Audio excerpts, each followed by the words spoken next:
Okay.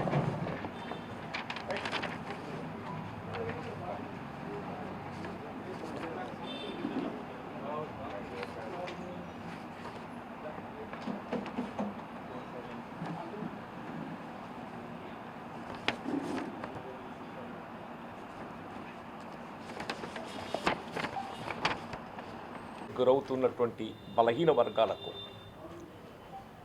అంటే వారికి విద్యా ఉద్యోగాలలో రిజర్వేషన్ సౌకర్యం మెరుగుపరచడంతో పాటుగా వాళ్ళ కుల వృత్తులను ప్రోత్సహింపజేయటానికి ప్రధానంగా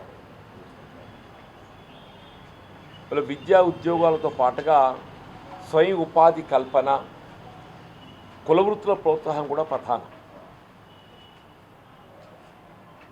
రాజకీయ ప్రోత్సాహం కూడా ప్రధానం. వీళ్ళు దాన్ని దృష్టిలో పెట్టుకొని వీళ్ళ రాష్ట్రంలోనే కాకుండా జాతీయ స్థాయిలో ఉన్న రాజకీయ పార్టీలన్నీ కూడా బలహీన వర్గాలకు వారి జనాభా ప్రాతిపదికన వారి యొక్క జనాభాను పరిగణలోకి తీసుకుంటూ రిజర్వేషన్లు కల్పింప చేయబడే విధంగా, అట్లాగే వారికి స్వయం ఉపాధి కులవృత్తులు ప్రోత్సహింప చేయడానికి బడ్జెట్ నిధుల కేటాయింపుకు సంబంధించి కూడా ప్రాధాన్యత ఇవ్వాలని చెప్పని భావించటం, దానికి అనుగుణంగా తెలంగాణ రాష్ట్రం ఏదైతుందో ఇలా స్థానిక సంస్థల ఎన్నికల్లో 42% రిజర్వేషన్ కల్పింప చేయబడటానికి, అట్లా విద్యా ఉద్యోగాలలో కూడా 42% రిజర్వేషన్ కల్పింప చేయబడటానికి ఏదైతే డెడికేటెడ్ కమిషన్ ద్వారా రాష్ట్ర స్థాయిలో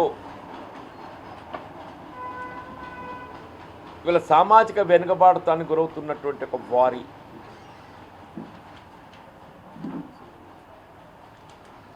యొక్క లెక్కలు తీసినప్పటికీ వీళ్ళ న్యాయస్థానంలో మనం ఎదుర్కొంటున్న ఇబ్బందులు మనకు తెలియదు కాదు. వీళ్ళ న్యాయస్థానం ఏదైతుందో all reservation put together shall not exceed 50% అని ఉండడంతో దాన్ని రిలాక్స్ చేయడం కేంద్ర ప్రభుత్వ పరిధిలోని అంశం కాబట్టి ఏదైతుందో వీళ్ళ న్యాయస్థానంలో కొంత మనం ఇబ్బందులు ఎదుర్కొంటున్నాం. అంటే తెలంగాణ రాష్ట్రానికే పరిమితమైన అంశం కాకుండా జాతీయ స్థాయిలో కూడా వీళ్ళ కేంద్రంలో అధికారంలో ఉన్నటువంటి ఎన్డీఏ ప్రభుత్వం, వీళ్ళ భారత ప్రధాని నరేంద్ర మోడీ గారు కూడా ఏదైతున్నదో ఇప్పుడు చేపట్టబోయేటువంటి ఒక జనగణనలో కులగణన కూడా చేర్చి జాతీయ స్థాయిలో దేశంలో ఇప్పుడు అందులో ఏమున్నది బాబు అంటే ఎస్సీ ఎస్టీ మాత్రము గుర్తింప చేయబడే విధంగా ఉన్నది. ఎస్సీ ఎస్టీ తదుపరి ఇతరులోనే ఉన్నది. ఆ ఇతరుల స్థానే ఎవరిది ఏ కులము ఏ మతము. మీరు హౌస్ హోల్డ్ సర్వే చేస్తున్నామే, మనం హౌస్ హోల్డ్ సర్వే చేస్తున్నప్పుడు ఏదైతుందో we can identify and make out each family వాళ్ళ religion, caste, economical status, living standard ఇవన్నీ కూడా మనం నమోదు చేసే అవకాశం ఉన్నది. అది ఇందులో ఏమైపోయింది, ఇప్పుడు ఈ జనగణనలో ఇది ఎప్పటికీ చేపట్టబోయే జనగణన I think it is in April, మన దగ్గర May 11th అని అంటున్నారు. నేను వాళ్ళు చూసా చీఫ్ సెక్రటరీ గారి స్టేట్మెంట్ May 11th అని గమనించాను sir. May or normally April 1st అని చెప్పని జాతీయ స్థాయిలో నేను గమనించింది, నేను టిల్ ఎండ్ ఆఫ్ December అని చెప్పాను. అందులో ఈ కులగణన చోటు చేసుకుంటలేదు. ఇప్పుడు స్వయంగా భారత ప్రధాని నరేంద్ర మోడీ గారే కేంద్ర ప్రభుత్వము వీళ్ళ భవిష్యత్తులో చేపట్టబోయేటువంటి ఒక జనగణనలో కులగణన కూడా చేర్చడం జరుగుతుంది అనేటువంటి ఒక ప్రకటన చేయడం జరిగింది.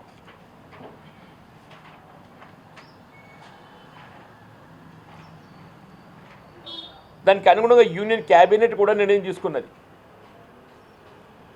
మరి జనగణన అనేది అందులో కులగణన చేర్చలేకపోవడంతో అది కొంత మనం ఆశించినటువంటి ఒక అంటే సామాజిక వెనుకబాటుతనాన్ని గురవుతున్నటువంటి యొక్క బలహీన వర్గాలు జాతీయ స్థాయిలో ఏదైతే ఓబీసీగా మనం భావిస్తామో జాతీయ స్థాయిలో ఇక్కడ బ్యాక్వర్డ్ క్లాస్గా మనం భావిస్తాం. వాళ్ళు ఏదైతే ఉందో ఆందోళనకు గురవుతున్నారు. వాళ్ళు ఈ జనగణన చేపట్టబోతున్నారో కులగణన కూడా చేర్చి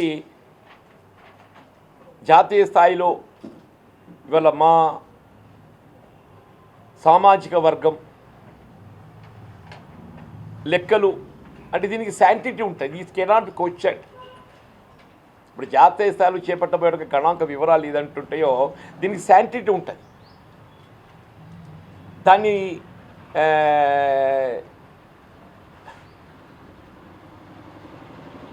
దాన్ని రేపు కోర్టులో దాన్ని చర్చకు వచ్చినా ఈ లెక్కలను ఏదైతే ఉందో కాదనలేము. ఇప్పుడు ఇంతవరకు ఏదైతే ఉందో మనం ఏ మేరకు ఏ లెక్కలు పెడుతున్నా కానీ ఏదైతే ఉందో మన దగ్గర డెడికేటెడ్ కమిషన్ లెక్కలు తీసింది. తెలంగాణ రాష్ట్రంలో డెడికేటెడ్ కమిషన్ లెక్కలు తీసింది. జాతీయ స్థాయిలో ఆ విధమైనటువంటి ఒక వివరాలు ఫ్యాక్చువల్ లేవు. అది వస్తే ఏదైతుందో వీళ్ళకి ఒక రైట్ పొందబోతారు. అది వస్తే ఈ సామాజిక వెనుకబాటుతనానికి గురవుతున్నట్టుగా బలహీన వర్గాలు చట్టబద్ధంగా కూడా హక్కులు పొందేటువంటి ఒక అవకాశం ఏర్పడుతుంది. ఇప్పుడు వాళ్ళు మనం ఏం మాట్లాడినా కానీ ఏదైతుందో వాళ్ళు చెప్పే గణాంకాలకు ఆధారపూరితం చూపెట్టాలి. ఈ లెక్కలు వస్తే ఆధారపూరితం వస్తాయి. ఇప్పుడు కేంద్ర ప్రభుత్వం ఏదైతుందో మేము లెక్కలు చేస్తామని చెప్పింది. But somehow they are not going by it. దాన్ని అమలు చేయలేకపోతున్నారు. వాళ్ళు జనగణన ప్రకటన వెలువడ్డది, ప్రొఫార్మా వెలువడ్డది, అందులో కులగణన చేర్చబడలేదు. నేనేమంటున్నా, మన తెలంగాణ రాష్ట్రానికి సంబంధించి గౌరవ ముఖ్యమంత్రి గారు వాళ్ళు మనవంతు బాధ్యతగా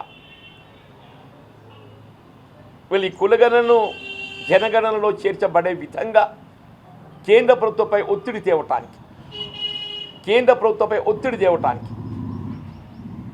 రేపు రాబోయే శాసనసభ సమావేశాలలో దీన్ని తీర్మానం చేసి ఏకగ్రీవంగా. ఇప్పుడు గతంలో కూడా ఏదైతుందో రాష్ట్రంలో ఉన్న రాజకీయ పార్టీలన్నీ కూడా ఈ సామాజిక వెనుకబాటుతనానికి గురవుతున్న బలహీన వర్గాలు కల్పించాల్సిన హక్కులకు సంబంధించి అందరూ కూడా ఏకాభిప్రాయం వ్యక్తం చేశారు.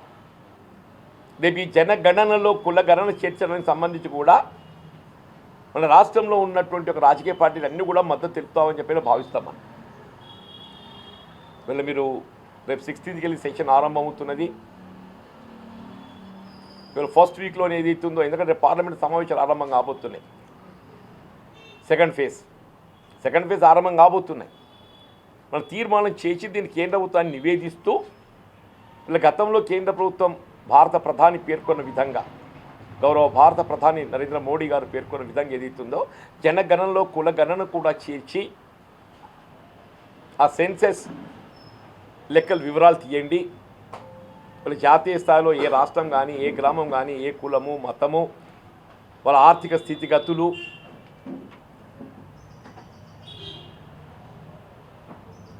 వాళ్ళ జీవన ఆధారం, వాళ్ళ కుల వృత్తులు, ఇవన్నీ కూడా పరిగణలోకి వస్తే రేపు మనం ఏ రాష్ట్రమే కానీ జాతీయ స్థాయిలో కానీ, ఇప్పుడు రాష్ట్రాలే కానీ జాతీయ స్థాయిలో కానీ ఈ లెక్కలకు అనుగుణంగా ఏదైతుందో రేపు ఈ సామాజిక వెనుకబాటుతనానికి గురవుతున్నటువంటి వర్గాలు they can insist for their rights. సామాజిక వెనుకబాటుతనానికి గురవుతున్నట్టు ఒక వర్గాలు ఏదైతుందో they can insist for their rights. నేను ఒకవైపు ఏదైతుందో వీళ్ళ కేంద్రంలో అధికారంలో ఉన్నటువంటి ఎన్డీఏ అంటే మన దగ్గర భారతీయ జనతా పార్టీ. నేను భారతీయ జనతా పార్టీ నాయకులు బండి సంజయ్ గారికే కానీ, అరవింద్ గారికి, ఇలా మన దగ్గర కేంద్ర హోంశాఖ సహాయ మంత్రి బండి సంజయ్ గారు ఈ ప్రాంతంకి వెళ్ళి ఉన్నారు. అరవింద్ గారు ఏదైతుందో మన ప్రాంతాన్ని ప్రాతినిధ్యం వహిస్తుండ్రు, మీరు కూడా చొరవ తీసుకొని ఏదైతున్నదో ఈ జనగణనలో కులగణన చేర్చడానికి మీరు చర్యలు చేపట్టే విధంగా, అట్లాగే తెలంగాణ రాష్ట్రం ఏదైతుందో మన వంతు బాధ్యతగా గౌరవ ముఖ్యమంత్రి గారు ఏదైతుందో దీని శాసనసభలో తీర్మానం ఆమోదింపచేసి సో దట్ ఇది కేంద్ర ప్రభుత్వంపై ఒత్తిడి పెంచడానికి ఉపయోగపడుతుంది. ఇది కేంద్ర ప్రభుత్వంపై ఒత్తిడి పెంచడానికి ఉపయోగపడుతుంది. కాబట్టి గౌరవ ముఖ్యమంత్రి గారికి నేను లిఖితపూర్వకంగా విజ్ఞప్తి చేస్తున్నా. రేపు శాసనసభ సమావేశాల ఆరంభంలోనే రేపు గవర్నర్ గారి ప్రసంగం ఉంటుంది. ఈవెన్ గవర్నర్ గారి ప్రసంగంలో కూడా this can be taken up as a part. Governor గారి ప్రసంగంలో కూడా తీర్మానం ఆమోదింపచేసి కేంద్ర ప్రభుత్వం నివేదించాలని చెప్పని నేను విజ్ఞప్తి చేస్తున్నాను.